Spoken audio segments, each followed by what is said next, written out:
Muchas gracias por continuar con nosotros esta noche y como segundo tema, muy vinculado a la entrevista que acabamos de sostener con Paola, vamos a conversar más a fondo del proceso para la selección que estamos viviendo en el país para la integración de esta alta magistratura como es la Corte de Constitucionalidad. Ahora nos acompaña por acá el licenciado Javier Monterroso. Él es amigo de la casa, miembro del Instituto de Estudios Comparados en Ciencias Penales y el UNILA de Red por la Integridad. Perdón. Entonces, pues bienvenidos, muchas gracias por estar por acá con nosotros. Javier, la primera pregunta tal vez va enderezada a la trascendencia o poca trascendencia en función de lo que se viene de la Corte que ahora se está integrando en este momento. ¿Por qué es más importante que en otras ocasiones esta Corte de Constitucionalidad? Bueno, la Corte de Constitucionalidad en Guatemala es sin lugar a dudas el órgano judicial más importante, pues concentra no solo funciones de carácter de justicia constitucional, es decir, la interpretación de la Constitución en casos eminentemente políticos, las grandes decisiones de leyes, por ejemplo, si son constitucionales o no, grandes amparos contra el Congreso, contra el presidente por actos políticos, sino que además la Corte de Constitucionalidad en Guatemala tiene, y ese es uno de sus grandes defectos, que también conoce casos de justicia ordinaria. Y todos los casos de corrupción, para ser claros, todos los casos de corrupción, la línea, este caso de Aceros de Guatemala, el caso del ICS-PISA, todos los casos de corrupción van a pasar tarde o temprano, y no una vez, sino varias veces, por la Corte de Constitucionalidad. Esto no debería ser así, la verdad que la justicia ordinaria es la que debería de encargarse de juzgar estos casos, y la Corte Suprema de Justicia en ese sentido debería ser el máximo órgano para juzgar ese tipo de casos.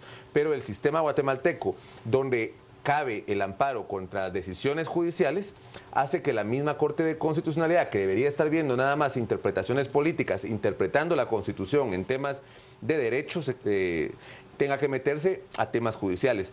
Es por eso tan grande la importancia de esta Corte de Constitucionalidad, porque va a conocer todos los casos que el MP y la CICIG han venido investigando desde el año pasado. Y de esta primera etapa, ¿qué ve usted de la elección ayer en el CANC, de la designación en la Corte Suprema de Justicia? ¿Cómo va la ruta? Bueno, hay que reconocer que se ha avanzado en el tema de la transparencia. Tanto el Congreso de la República como el Consejo Superior Universitario, también la Corte Suprema de Justicia han desarrollado procesos públicos transparentes, han permitido la participación ciudadana, han hecho públicos los criterios por los cuales se van a decidir, han hecho públicos quiénes son los candidatos, y algunos de ellos han realizado entrevistas. El único caso, en lo formal, estamos hablando nada más, ¿verdad?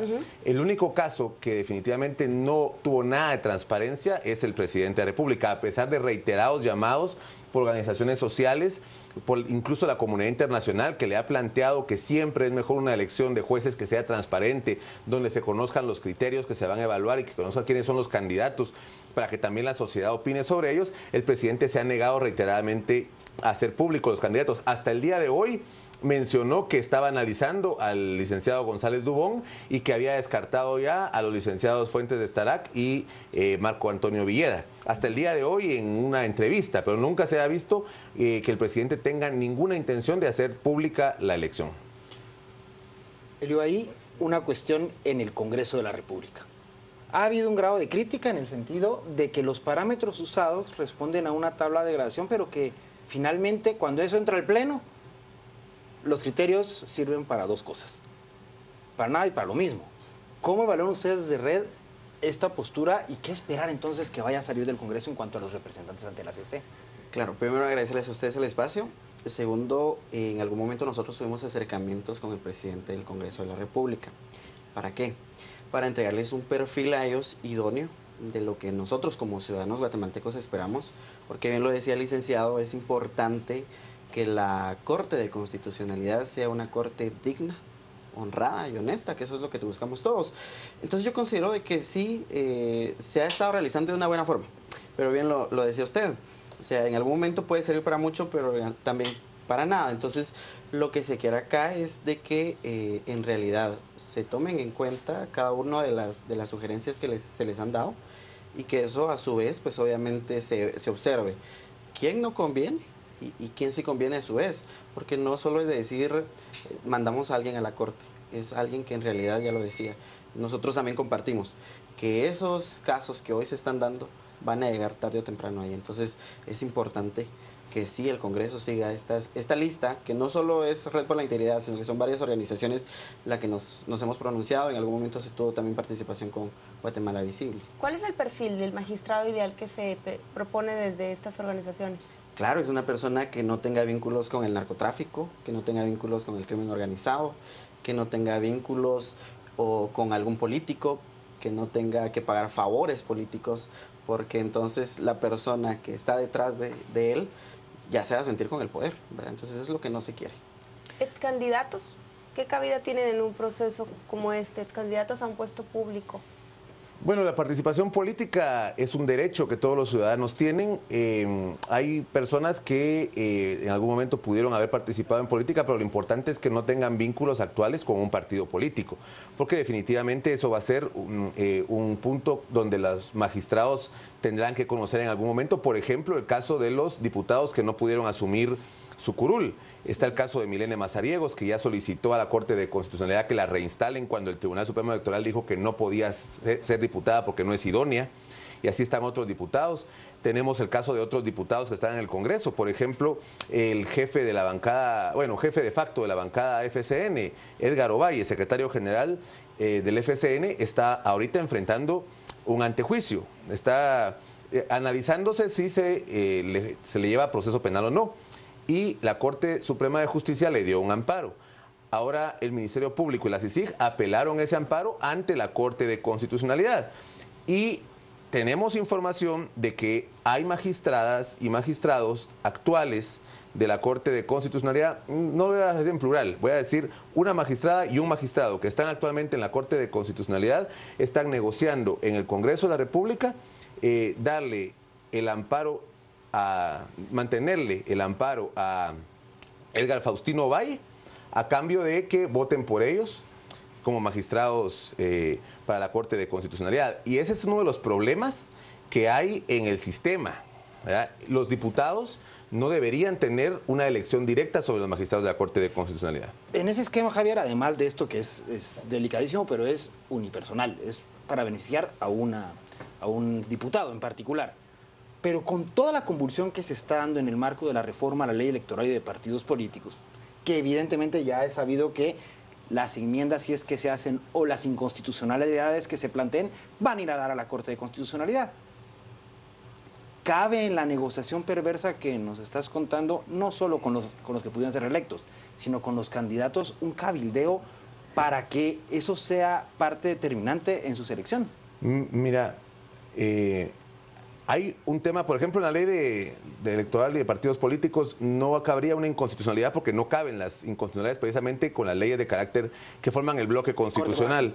Pero hay un tema importante. Por ejemplo, en la Corte de Constitucionalidad, en la crisis de gobernabilidad del año 2015, dos magistrados, precisamente los mismos a los que me refería cuando te decía que estaban cabildeando en el Congreso su reelección, fueron los que otorgaron un amparo a Otto Pérez Molina, que quería salvarlo de la interpelación, ¿verdad? Quería salvarlo del antejuicio que se estaba dando en el Congreso de la República. Estos dos magistrados, junto a otro que ya no está en la contienda, porque ayer perdió la única posibilidad que tenía de reelegirse, son los que ampararon a Otto Pérez Molina, ¿verdad? Esto no fue de gratis, esto fue un favor político que se espera cobrar en estas elecciones. Y la bancada que está actualmente fortaleciendo, que es la FCN, está fortaleciéndose precisamente con gente de líder, que fueron los que hicieron este pacto político con estos magistrados para votar por ellos en esta fecha para la reelección. O sea, los pactos que se hacen para elegir a la Corte de Constitucionalidad son de esta magnitud. Va por leyes, va por procesos, y en este caso fue por el amparo que se le dio a Otto Pérez Molina el año pasado, que solo fue hasta que la Corte cambió su conformación que se pudo viabilizar el antejuicio contra Pérez Molina. La elección en la Universidad de San Carlos, quizá la menos que ha llamado la atención, pero ¿qué es lo que ustedes han revisado? ¿Qué es lo que ustedes han notado en ese proceso, Elio? Bueno, en este caso, obviamente, bien se ha visto, ¿verdad? No ha sido tan extenso como el del Colegio de Abogados, por ejemplo, que es a través de votos, se puede ver el tema de la propaganda. Es un caso que no se ve en la universidad, por ejemplo, ¿verdad? Porque los candidatos únicamente lo que hacen es mandar su perfil, lo revisan, más no conocemos a un candidato, por ejemplo, cuando posiblemente podemos asistir de forma, así decirlo, como decimos vulgarmente, de chutes, ¿verdad? Las reuniones que ellos tienen y conocer cómo les hablan a los abogados, cómo les hablan, en este caso serían a los congresistas para que los puedan elegir. Entonces, este proceso creo que sería un poquito más de revisión. Sí hemos notado, por ejemplo, nos hemos pronunciado en algunos casos, en algunos aspirantes, sin embargo, la forma en que se está haciendo nos llama mucho la atención, porque insistimos, el perfil que todos estamos buscando. Entonces, hay algunas personas que sí han sido excluidas y que eso es lo bueno, porque entonces sabemos de que sí se está tomando en cuenta lo que yo les decía, por ejemplo, las mencionadas tachas, ¿verdad? Pero es que el Congreso de la República ha hecho el mismo proceso, pero es que lo que tú decías, Javier, que pareciera que hay un preacuerdo, nada es seguro hasta que no se designe, pero no sé si el Congreso está jugando a hacer un proceso y de depurar y de permitir que sigan en la lista y al final ya se tiene nombre y apellido del que va a elegir. Y sumando a eso, dentro de la tabla de gradación vemos que los mejor evaluados, pues evidentemente tienen más puntos el tema de experiencia. Entonces, evidentemente, algunos me imagino, no sé, corregime si estoy mal, pero en ese esquema los que buscan reelección pueden tener incluso puntos que los hacen viables para la votación en el Pleno. Y ahí es donde lo que dice Paola, pues es preocupante. Entonces el arreglo ya está hecho, solo pasando ese tamiz de forma. Se va a verificar si hay arreglos hechos o si estos se mantienen, porque sí había hechos arreglos, como les digo, el amparo era un arreglo, pero hay que ver si se mantienen en estas nuevas circunstancias, en esta nueva política que hay. Por ejemplo, el Consejo Superior Universitario, que ha abierto y ha hecho todo un procedimiento interesante, abrió también para presentar tachas.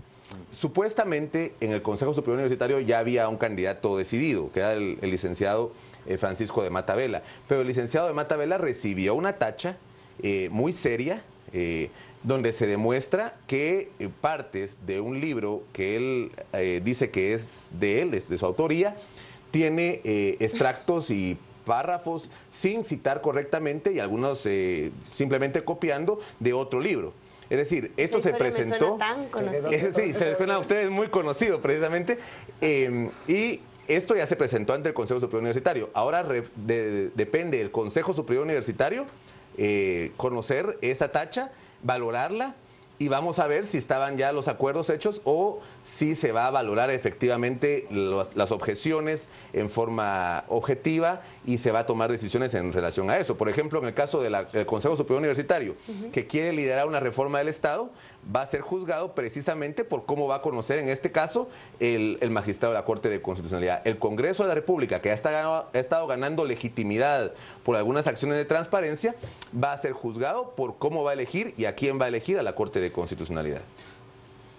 ¿Cómo quedó ahí el esquema, ya sea en el Congreso o dependerá de qué sale del Ejecutivo, pero también del otro lado, de los abogados ligados a los grandes bufetes que defienden intereses grandes también en este país en el marco del derecho constitucional? ¿Está evaluado eso dentro de las posibles tachas o señalamientos que desde la sociedad civil o ciertos grupos se puedan realizar?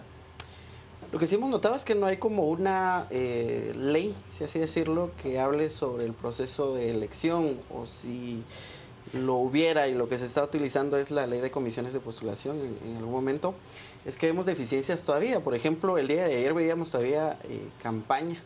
En el momento de votación a mí tocó estar como observador porque fuimos observadores en 17 departamentos donde descaradamente la pared estaba totalmente tapizada de propaganda de dos candidatos, y eso para nosotros es antiético siendo personas ya profesionales, ¿verdad? Entonces vemos también y escuchamos, por ejemplo, a una de las abogadas decirle a otra: mira, vota por tal candidato enfrente del delegado del Tribunal Supremo Electoral, y todavía tiene el descaro de decirle: mire, licenciado, eso es prohibido.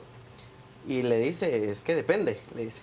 O sea, ¿cómo se puede regular eso? Nosotros hacíamos un llamado a través de las redes sociales, porque las redes sociales son importantes. Hemos visto que a través de eso se derrocó a un presidente y una vicepresidenta sin utilizar una bala, y eso cabe mencionarlo. Javier, a todos nos preocupa en el país la cooptación de estructuras institucionales por el crimen, por estas fuerzas oscuras. ¿Cómo hacer el balance entonces para que esa cooptación también no venga, hablando de este capital emergente, ya sea lícito o no, porque en ambos casos se hacen los señalamientos y nos preocupamos mucho y nos olvidamos del otro capital? ¿Hay alguna forma o ustedes también están generando un proceso para poder entender o proteger esta idoneidad y esta objetividad para el actuar del funcionario en función de estos dos aspectos? Definitivamente, el juez, tanto el constitucional como el ordinario, debe ser independiente de cualquier poder fáctico, ya sea un capital emergente, un capital tradicional o un capital mafioso. Pero esto solo se va a lograr cuando hayan verdaderos sistemas de carrera. Mientras que el sistema en Guatemala de elección de jueces y magistrados siga siendo gremial, corporativo, que tenga que ver las universidades, que tengan que ver los gremios como el gremio de abogados, que tenga que ver el Congreso de la República, siempre va a haber intereses económicos a través de las universidades, a través del Colegio de Abogados, gremiales también, corporativos, por supuesto, y también políticos a través del mismo Congreso y a través de las mismas elecciones. Lo que se está haciendo hasta ahora de intentar aplicar la ley de comisiones de postulación a un proceso que siempre ha sido secreto, es de verdad un esfuerzo muy grande, pero tiene sus límites. Y tiene sus límites porque hay cuestiones que van de fondo. Mientras que no se evalúe a un juez, mientras que no se le meta la institucionalidad y se vaya formando a esta persona, siempre va a haber esa permeabilidad a otros intereses. Pero ¿será que podemos aspirar a que la nueva magistratura no haya casos, por ejemplo, el del señor Trujillo, que está preso en Estados Unidos, el de el magistrado que tuvo que destituir la propia corte, que había sido con doble plaza en el Congreso, esos fallos tan penosos en el caso de Otto Pérez Molina cuando intentaba aferrarse a la presidencia? ¿Será que podemos aspirar a una corte más transparente, aunque sea? Creo que hay buenos candidatos tanto en el Consejo Superior Universitario como en el Congreso de la República. También creo que el presidente de la República puede tomar una decisión acertada. Digamos, hay bastantes profesionales con capacidades de idoneidad, honorabilidad, experiencia y conocimiento que deberían ser los parámetros sobre los cuales se debería de basar la elección.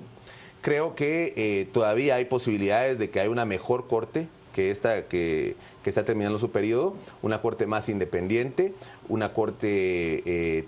creo que sí hay posibilidades, pero depende de la decisión política, de quienes van a tomar la decisión de escoger, y depende de la actitud ciudadana de darle seguimiento a estos temas, de los medios de comunicación, de estar dándole seguimiento también a las elecciones, de cómo van los procesos, de la auditoría social que se lleve, de la presión. Si dejamos esto en manos de los políticos, no vamos a tener mejores resultados, pero si estamos dándole seguimiento, opinando, tachando cuando sea necesario, puede todavía corregirse el rumbo y puede haber una buena corte.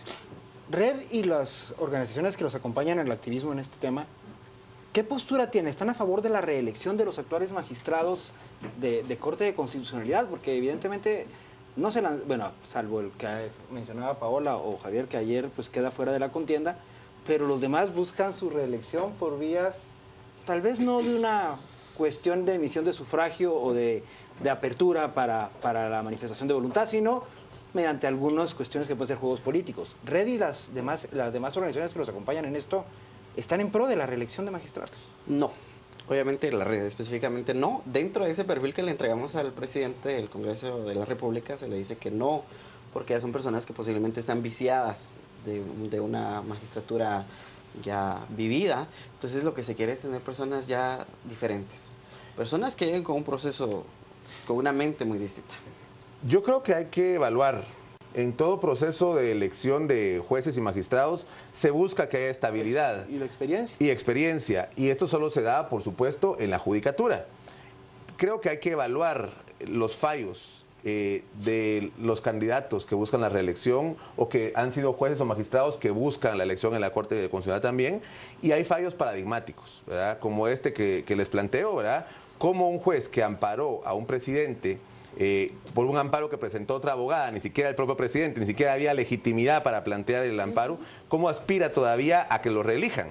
¿Verdad? Este tipo de decisiones creo que sí deben ser evaluadas, pero con todo respeto me parece que un no tajante a una reelección Pero es muy subjetivo, porque es dependiendo quién juzga a quién, porque este mismo magistrado podría ser que para otro grupo que estaba en ese momento de acuerdo merezca la reelección. Claro. Es demasiado subjetivo, ¿no? Claro, pero es un parámetro de evaluación, pero la decisión debe ser basada en hechos y en decisiones tomadas sobre todo en los casos donde de verdad la ciudadanía guatemalteca estuvo a la expectativa de la gobernabilidad. ¿Qué hubiera pasado si Otto Pérez Molina hubiera seguido en el cargo, si se hubiera mantenido este amparo y el Congreso de la República no hubiera defenestrado al presidente? Caso de genocidio, por ejemplo. O el caso de genocidio.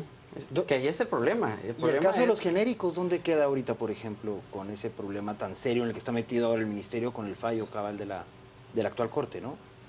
Ese es otro de los fallos que hay que evaluar. Hay que evaluar objetivamente los fallos y hacer ese razonamiento de si un magistrado que tuvo estos fallos positivos, estos fallos negativos, a quién afectó, a quién benefició, ¿verdad? Con estos fallos, si merece seguir o no en el cargo. Y el hecho que un candidato se postule en varias instancias, en varias entidades, de que se puede, pero Sí.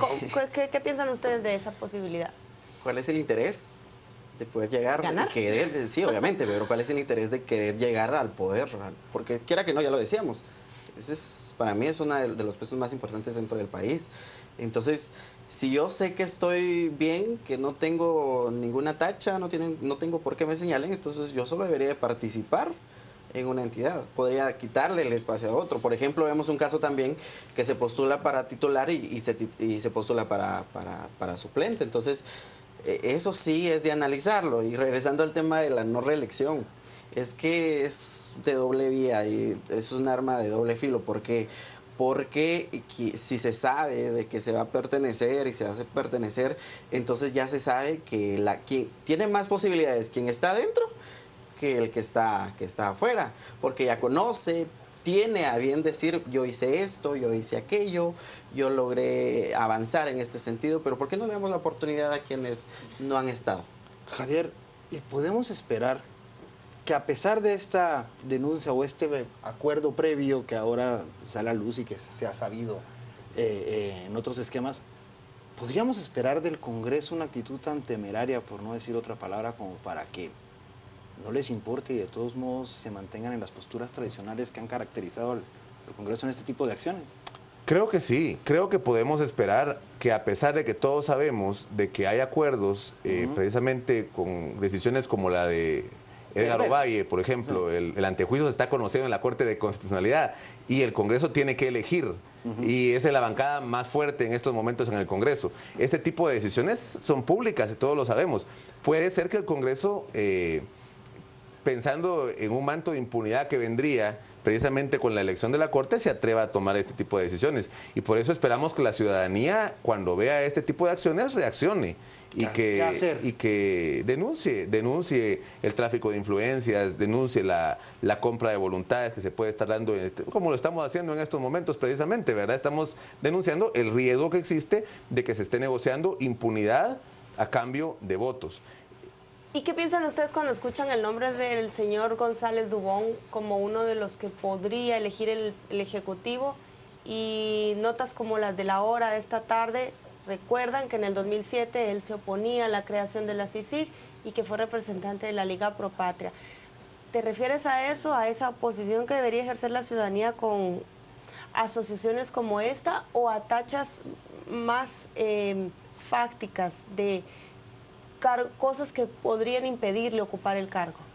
En el caso de una opinión que esta persona dio sobre un ente como la CICIG, que está funcionando en Guatemala actualmente y que su oposición era a que existiera esa institución, creo que de ser nombrada esta persona como magistrado, debería inhibirse de conocer todos los casos relacionados con una entidad que él mismo ha manifestado que no está de acuerdo con que exista siquiera, ¿verdad? Creo que no es impedimento absoluto en cuanto a una causal de impedimento para que él asuma, pero si es una causal porque ya omitió opinión sobre la existencia de este ente, debería inhibirse de todos los casos. Pero este es otro de los grandes problemas que tenemos en nuestra ley de amparo, que los magistrados de la Corte de Constitucionalidad no están obligados a inhibirse, a excusarse, ni se pueden recusar, ¿verdad?, de conocer un caso, ¿verdad? Los magistrados de la Corte de Constitucionalidad son realmente como se le conoce a la Corte Celestial.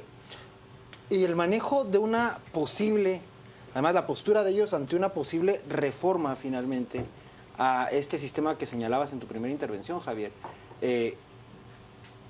como parte de las cuestiones que podrían ser evaluadas basados en el perfil de los candidatos, de los posibles elegibles, ¿es válido o realmente es descartable y seguimos con lo que tenemos cayendo en el status quo? Yo creo que si no cambiamos el sistema de elección de magistrados, vamos a tener los mismos problemas que tuvimos hace 2 años con la elección de magistrados de Corte Suprema de Justicia y Corte de Apelaciones. Los señalamientos, los recursos que se presentaron en ese momento, vamos a tener dentro de 5 años otra vez el mismo sistema. Los sistemas de elección de cortes de constitucionalidad en la mayoría de países donde tienen ese sistema, que no son todos, donde hay una corte de control de constitucionalidad, tienden a que los puestos sean vitalicios o por lo menos por periodos bastante largos, como para que las personas que están ahí tampoco sean sujetos a los movimientos políticos de corto plazo, ¿verdad? Sino que se evalúa a las personas por su capacidad jurídica, que debería no cambiar con el tiempo, no con cada gobierno cambiar una corte de constitucionalidad, porque son los intérpretes de la Constitución, son personas que supuestamente saben, que tampoco es un requisito saber de derecho constitucional para estar como magistrado, ¿verdad? Entonces el cambio tiene que ser profundo, si no, vamos otra vez, sociedad civil, a hacer propuestas, a pelear, digamos, una batalla hasta cierto punto perdida desde el inicio para buscar una mejor corte de constitucionalidad, pero el problema es de fondo, el problema es que los abogados no deberían tener el poder de elegir quién va a ser el magistrado, porque esos mismos abogados que están detrás de los que corren, después van a ir a su despacho y van a solicitar favores y cómo se va a negar el magistrado. Entonces, ese es el sistema, no debería haber. Se puede negar. Si se puede negar, puede ser malagradecido. Me llevaron hasta acá, muchas gracias, yo acá me desligo de todos los intereses y voy a ser independiente y voy a pegarme a la Constitución. Si te vi, ¿Ha pasado? Si te vi, no me acuerdo. Ha pasado la fiscal general, por ejemplo, es un ejemplo de ello. Y ahí se ve, por ejemplo, el tema de que cómo llegaron. O sea, ¿cómo llegaron? Es la pregunta que hay que hacer. Si llegaron de una forma en el que convencieron a los abogados, ya sea con un favor, con que te voy a dar un favor, con que te doy esto, con que te vamos a dar diplomas. Bien decía una persona, yo no regalo porque entonces llego comprometido a hacer algo, pero si yo obviamente ya les di, tengo que en algún momento pagar ese favor. Pues esperemos que no nos pues pase eso. Y de todos modos, recuérdense que de ahí podría salir el próximo presidente de la República, algo que no sabíamos hasta el año pasado, de la misma Corte de Constitucionalidad. Bueno, no, pues el tiempo se nos ha agotado, de verdad muchas gracias por habernos acompañado, gracias Paola, entonces vamos a pasar con nuestra compañera Rocío Lazo para que nos cuente qué están opinando ustedes en redes y no se vayan porque después pasamos al análisis en a las 10 p.m. con Juan Carlos Sandoval, Paola Hurtado y Cristian Castillo. Quédese con nosotros. Gracias, Adrián. Continuamos hablando acerca del perfil de los aspirantes a la magistratura de la Corte de Constitucionalidad. Nos interesa mucho saber su opinión, así que esperamos sus comentarios en nuestras redes sociales. Vamos a comenzar con Luis Enrique López.